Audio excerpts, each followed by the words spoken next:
Shalom, shalom, frères et sœurs en Christ, et bienvenue à la Rhapsodie d'aujourd'hui, vendredi 10 juin 2022. La Rhapsodie est écrite par le pasteur Christ Oyakilome et la lecture vous est offerte par les vérités de l'Évangile. Le thème d'aujourd'hui est « La chair a été crucifiée ». Et le verset de Galates 5, verset 16 qui nous dit « Je dis donc, marchez selon l'esprit, et vous accomplirez par les désirs de la chair. » Alléluia. Le pasteur Christ dit, la chair concerne essentiellement vos sens et vos appétits, et les choses que vous désirez faire. Et la Bible nous dit que ceux qui sont à Jésus-Christ ont crucifié la chair avec ses passions et ses désirs.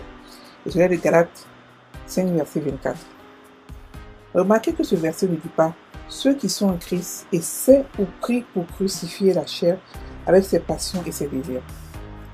Celui qui crie au Seigneur de l'aider à crucifier la chair fait la mauvaise prière et est en train de se tracasser pour rien. Ne vous retrouvez pas dans une lutte. Si c'est le cas, arrêtez-vous tout de suite et dites, à partir de ce jour, Jésus-Christ est le Seigneur de mon esprit et mes appétits et mes désirs. J'ai vaincu la chair et ses passions, ses appétits et ses désirs. Mon affection est Christ. Remplissez vos pensées avec les paroles de Christ. Ce dont vous avez besoin est ce dont vous avez besoin. Alléluia. Si la parole de Dieu contrôle votre pensée, vous serez un maître. La Seigneurie de Jésus est la fin de toutes les tracasseries. Lorsque Jésus est le Seigneur de votre corps, vous faites ce que Paul explique dans Romains 12, verset 1, lorsqu'il dit vous le présenterez votre corps, car votre corps est son corps. 1 Corinthiens 6, verset 15 nous dit ne savez-vous pas que vos corps sont les membres de Christ? Prendrai-je donc les membres de Christ pour en faire les membres d'une prostituée? Loin de là. Soyez audacieux et confiants que vous êtes le quartier général de Dieu. Le corps dans lequel vous vivez est la propriété de Dieu. Vous y vivez en tant que locataire et gardien. Vous en prenez soin pour Dieu. Et Romains 8, versets 12 à 14 nous dit ainsi donc, frères, nous ne sommes point redevables à la chair pour vivre selon la chair. Si vous vivez selon la chair, vous mourrez. Mais si par l'esprit vous faites mourir les actions du corps, vous vivez. Car tous ceux qui sont conduits par l'esprit de Dieu sont fils de Dieu. Vous vivrez en esprit, alors marchez en esprit et vous n'accomplirez pas les convoitises de la chair. Alléluia, fin de la Rhapsodie. Ici, le pasteur nous explique la différence entre la chair, vivre dans la chair et vivre dans l'esprit.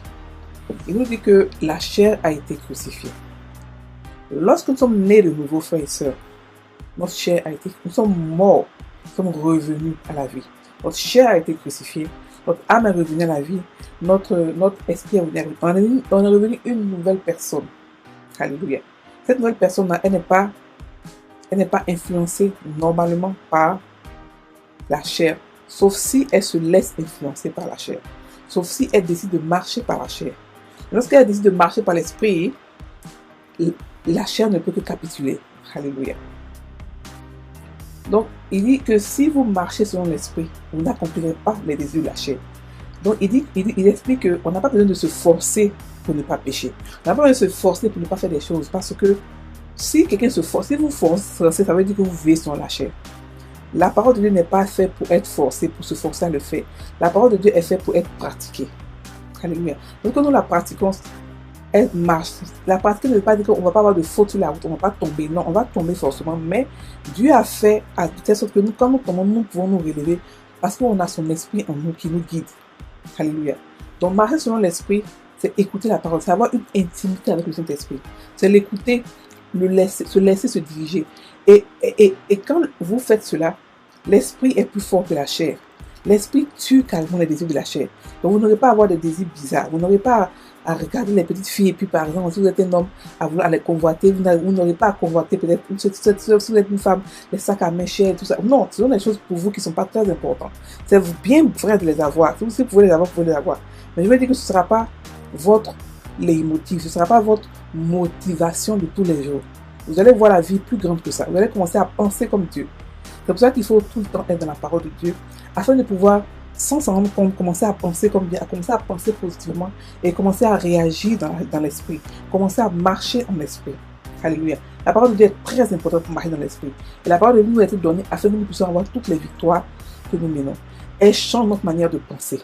Elle change notre conditionnement. Elle nous restaure. Elle nous montre ce que nous avons comme héritage. Elle nous fait posséder l'héritage. Donc, frères et sœurs, ne jouez pas avec la parole de Dieu. Elle nous fait marcher selon l'esprit. Et marcher selon l'esprit, c'est marcher selon Dieu. C'est marcher, c'est détruire, c'est marcher au-dessus de la mort, au-dessus de Satan, au-dessus des maladies, au-dessus des circonstances. Donc, ce verset-là nous dit déjà que marcher selon l'esprit, vous n'accomplirez pas les choses de la chair. Ça veut dire que, et après il a dit encore, Galates 5, verset 24, que ceux qui sont en Jésus-Christ ont crucifié, il n'a pas dit ça, pardon, ont crucifié la chair avec ses désirs et ses passions, voilà. Mais il n'a pas dit que ceux qui sont en Jésus-Christ essaient ou prient pour crucifier la chair.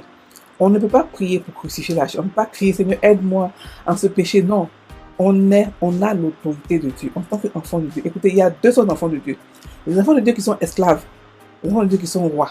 Ceux qui sont esclaves n'ont pas compris qui ils sont en Christ. Ils ne savent pas que leur bouche, leur parole a de l'importance pour Dieu. La Bible dit qu'au nom de Jésus, tout genou fléchit dans les cieux, sur la terre, sous la terre. Et ce nom-là, nous l'avons.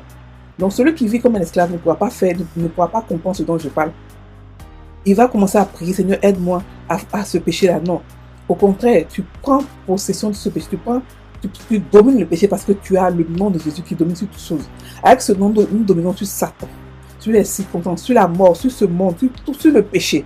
Donc, si vous avez un truc que vous ne pouvez pas vous en séparer, priez et puis décrétez qu'à partir d'aujourd'hui, par le nom de Jésus, je le laisse au nom de Jésus. Je le laisse, à moins que vous aimez le péché là. Si vous l'aimez là, c'est un autre problème. Mais si vous n'aimez pas, si vous savez que ça vous détruit, commencez à dominer ce péché-là, afin que le péché-là vous laisse. Parce que vous vivez selon l'esprit et non selon la chair. Vous avez ce pouvoir-là en vous, en tant qu'enfant de Dieu, enfin, en tant qu'enfant de Dieu roi, qui sait qui il est, pas enfant de Dieu esclave, qui est tout le temps en train de supplier Dieu pour des choses qu'il possède déjà. Alléluia. Donc, soyons tout le temps dans la parole de Dieu, afin que notre esprit soit contrôlé par Dieu, afin que nous puissions poser des pas qui sont remplis de l'esprit.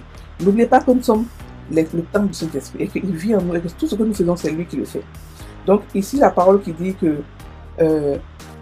ceux qui sont à Christ ont été crucifiés de la chair avec ses désirs, ses passions. Ça veut dire aussi que on n'est plus sujet à la chair, on n'est plus sujet à la mort, on n'est plus sujet à la loi du péché et de la mort. On n'est plus sujet à ça en tant qu'enfant de Dieu. On est sujet à un nouveau péché, à une nouvelle loi, la loi de l'esprit de vie. Donc notre corps mortel est aussi soumis à cela. Donc c'est aussi un verset de la santé divine que vous pouvez utiliser pour pouvoir méditer sur votre santé divine. En tant qu'enfant de Dieu, vous avez droit à des choses dont la santé divine, la prospérité et plein de choses encore. Et ce verset-là vous montre aussi que vous avez la santé. Vous avez votre droit en tant qu'enfant de Dieu d'être en bonne santé parce que vous ne vivez pas par la chair, mais par l'esprit. Alléluia. Donc, il dit, vous n'avez pas besoin de lutter pour pouvoir sortir de quelque chose. Ce que vous avez à faire, c'est décréter en tant qu'enfant. Savoir d'abord qui vous êtes, quel pouvoir vous possédez. On a le pouvoir, frères et sœurs de Christ, on a le pouvoir. Alléluia. Donc, il explique aussi que notre corps étant le corps de Christ, nous devons nous-mêmes décider que ce corps-là ne sera plus soumis à la chair. Ce corps-là sera maintenant soumis à l'esprit. Et comment se soumettre à l'esprit, c'est avoir une relation, une intimité avec Christ.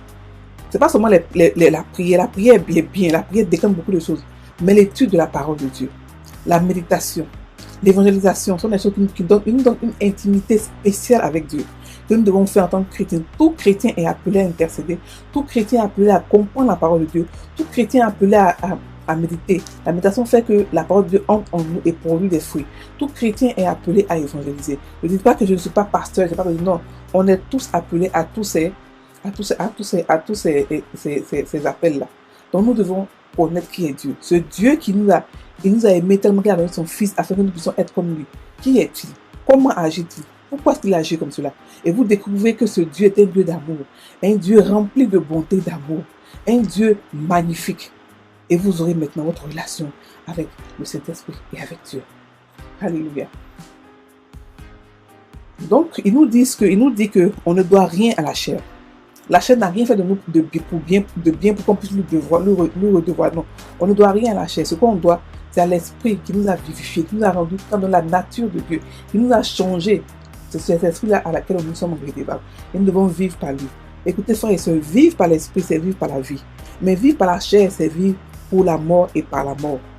Celui qui vit par la chair ne sait pas qu'il est au-dessus de la chair, au-dessus de la mort. Il va vivre comme un homme normal, alors qu'il c'est un homme surnaturel, à cause du fait qu'il a la vie de Dieu en lui.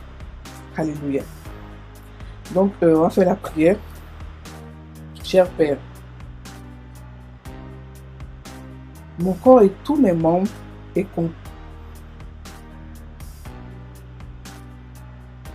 sont consacrés et agréables pour toi. Ceci est mon culte et passion et ses appétits et ses désirs.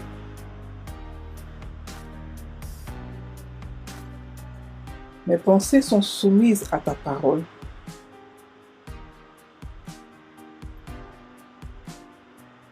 Et mon cœur est régulé par la parole. Au nom de Jésus. Amen. Vous pouvez aller dans la lecture approfondie et la lecture de la Bible de 2 ans et de 1 an. Soyez bénis, passez une très bonne journée.